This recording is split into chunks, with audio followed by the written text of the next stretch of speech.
எனக்கு அன்பான நிகழ்ச்சி மூலமாக உங்களை சந்திப்பதில் பெருமகிழ்ச்சி அடைகிறேன். வாழ்க்கையில வெற்றி பயனோக்கி பயணம் செய்து கொண்டிருக்கிறீர்கள். இந்த பயணங்கள் நல்ல முறையில் வெற்றி பெற என் அன்பின் வாழ்த்துக்கள். நீங்க நல்லா இருப்பீங்க. இப்ப இருக்கிறத விட 1000 மடங்கு அதிகமாகும்படி நம்ம சேனைகள் கர்த்தர் தாமே உங்களை ஆசீர்வதித்து உயர்த்துவாராக.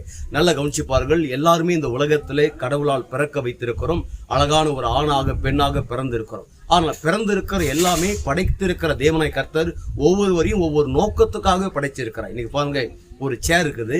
சேர் தேவன் ஒரு மனுஷன் படைக்கிறான், ஒரு நோக்கத்துக்காக படைக்கிறான். உட்காருவதற்காக, சோபா, கட்டில், படுப்பதற்காக. ஃபேன் பாருங்க, பலவிதமான ஃபேன் இருக்குது. அந்த ஃபேன்கள் அப்படி இயங்க முடியாது. இப்போ மனிதன் படைக்கப்பட்ட படைப்புகள்லாம் ஒரு நோக்கத்தோடு இயங்குகிறது. அதே போல்தான் மனுஷனையும் சும்மா படைக்கவில்லை, ஒரு நோக்கத்தோடு படைத்திருக்கிறார். உங்களின் கடவுள் மிகப்பெரிய நோக்கத்தோடு வரைபடத்தோடு இறக்கி விட்டுருக்கிற அந்த உலகத்துல. அப்படின்றால் நோக்கம் உடையவர்கள் ஒரே ஒரு காரியம் பாருங்க, எந்த மனுஷன் மேலேயும் கசப்பு கொள்ள மாட்டாங்க.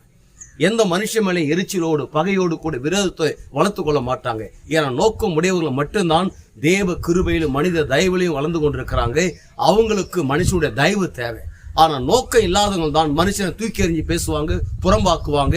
எனக்கு யாருமே வேணாம், எந்த மனுஷனை வேணாம் என்று அவதூறாக மனுஷனிடத்துல நல்ல அன்புகளும் நல்ல நட்புகளும் நெருக்கங்களும் இருக்காது பாருங்க. அவதூறாக பேசுகிறது, புறம் பேசுகிறது, அவங்களை இழிவா பண்ணுறது, அவங்களுக்கு விரோதமா செயல்படுறது, இப்படி பலவிதமான காரியங்களை இயங்குவாங்க. நான் உங்களுக்கு சொல்லுகிறேன், நீங்கள் நானும் நோக்கம் உடையவர்கள். அதனால எந்த மனுஷன் மேலேயும் கசப்பு கொள்ளாதீங்க, எரிச்சலாகாதீங்க, பகையாறீங்க, எல்லாரையும் நேசிங்க. ஏன்னா நோக்கத்துக்கு மனுஷனுடைய உதவி இல்லாம தயவு இல்லாம கடவுள் ஆபரேட் பண்ண முடியாது. நோக்கத்திற்கு கடவுள் ஏற்படுத்தின நோக்கத்துக்கு மிகவும் உதவியா இருக்குது மனுஷங்க தான். அந்த மனுஷனோடு கூட அன்புல இருங்க, இரக்கத்துல இருங்க, தயவை பாராட்டுங்க.